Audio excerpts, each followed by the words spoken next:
Hello everyone, आज के इस वीडियो में हम चर्चा करेंगे मौलिक अधिकार पर। दोस्तों, मौलिक अधिकार से जो है विभिन्न परीक्षाओं में कई सवाल पूछे जाते हैं। तो दोस्तों, मौलिक अधिकार जो है आपके लिए काफ़ी महत्वपूर्ण है। तो चलिए हम चर्चा करते हैं मौलिक अधिकार पर।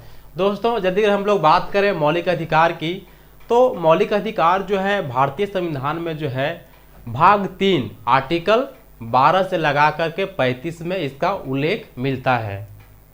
हमने क्या कहा? मौलिक अधिकार जो है भारतीय संविधान में भाग 3 आर्टिकल 12 से लगा करके 35 में उल्लेख मिलता है।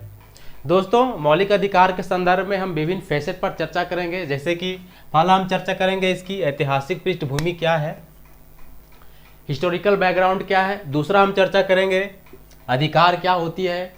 तीसरा हम चर्चा करेंगे मौलिक अधिकार क्या होता है। चौथा हम बात करेंगे भारतीय संविधान में आखिर इसे जो है शामिल क्यों किया गया। पांचवा हम बात करेंगे कि मौलिक अधिकार की जो है प्रकृति, नेचर क्या होती है। और छठा हम बात करेंगे कि मौलिक अधिकार के संदर्भ में जो है विभिन्न विद्वान जो है क्या क्या अपनी टिप्पणी दी है, क्या क्या अपनी राय दी है। तो चलिए हम चर्चा करते हैं।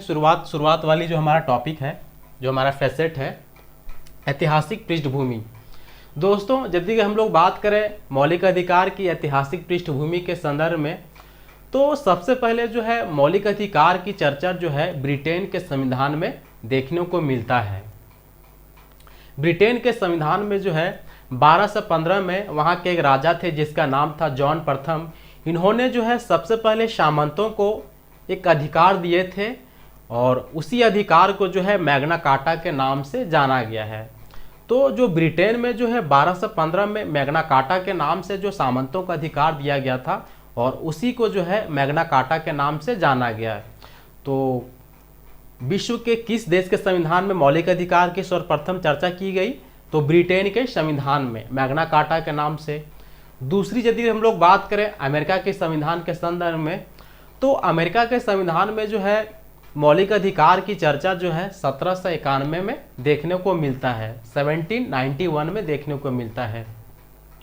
और वहाँ जो है मौलिक अधिकार को मौलिक अधिकार के नाम से नहीं जाना जाता है, बल्कि जो है वहाँ जो है बिल ऑफ राइट्स के नाम से जाना जाता है। और इस बिल ऑफ राइट्स को जो है अमेरिका के संविधान में कब जोड़ा गया था? 1791 में। और किस नाम से जाना गया? बिल ऑफ राइट्स के नाम से जाना गया। तो ये हो गई हिस्टोरिकल बैकग्राउंड मौलिक अधिकार की। दूसरा हम चर्चा करते हैं कि अधिकार क्या होता है ना। मौलिक अधिकार इसके बारे में आप लोगों को काफ़ी कन्फ्यूजन रहता होगा, तो आज हम क्लियर कर देते हैं। अधिकार को जो है वैधानिक संरक्षण प्राप्त होता है। कहने का मतलब है अधिकार को जो है वैधानिकता दिया जाता है, तो उसको हम क्या बोलते हैं? अधिकार बोलते हैं, है ना। वही यदि हम लोग बात करें मौलिक अधिकार के संदर्भ में, फंडामेंटल राइट्स के संदर्भ में, तो ये जो मौलिक अधिकार जो है ये अधिकारों में से क्या होता है? मौलिक होता है, मूल होता है। और मौलिक अधिकार जो है इसे जो है संवैधानिकता प्राप्त होती है ना। मतलब कहने का मतलब ये है इसे जो है संविधान में इसको उल्लेखित किया गया होता है ना। तो ये हो गया मौलिक अधिकार।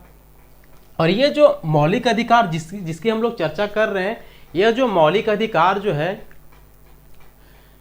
व्यक्तियों के विकास के लिए जो है, व्यक्तियों के सर्वांगीण विकास के लिए काफ़ी महत्वपूर्ण होता है। कहने का मतलब ये है कि यदि अगर व्यक्तियों को मौलिक अधिकार, फंडामेंटल राइट्स प्राप्त नहीं होंगे तो व्यक्ति जो है उनका सर्वांगीण विकास हो ही नहीं सकता।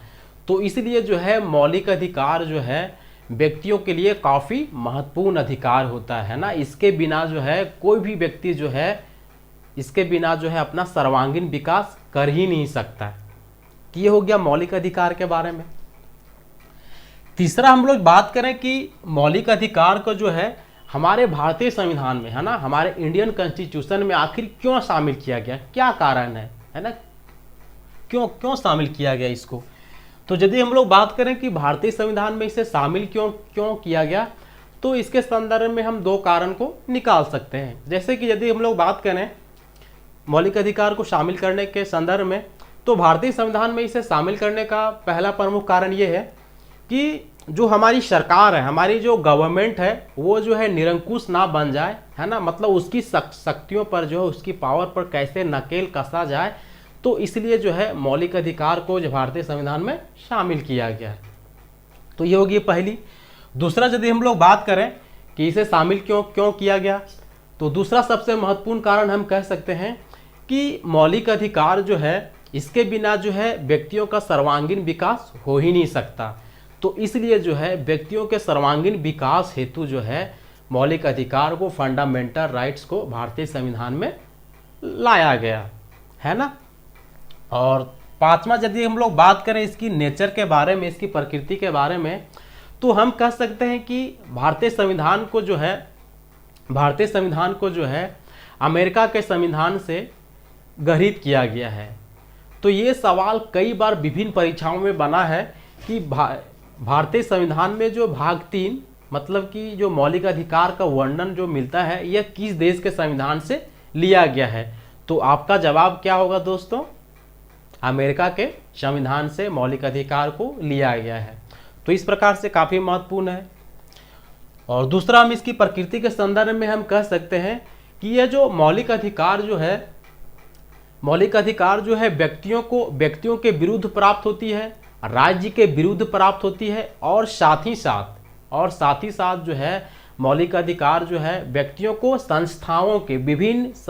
विभिन्न डिफरेंट इंस्टीट्यूशन के विरुद्ध भी प्राप्त होती है। तो ये हो गया इसकी प्रकृति के बारे में, नेचर के बारे में। छठी, यदि हम लोग बात करें किसने क्या कहा, मौलिक अधिकार के संदर्भ में जो है विभिन्न विद्वान जो है कई टिप्पणी दिए हैं ना, अपना कई राय दिए हैं।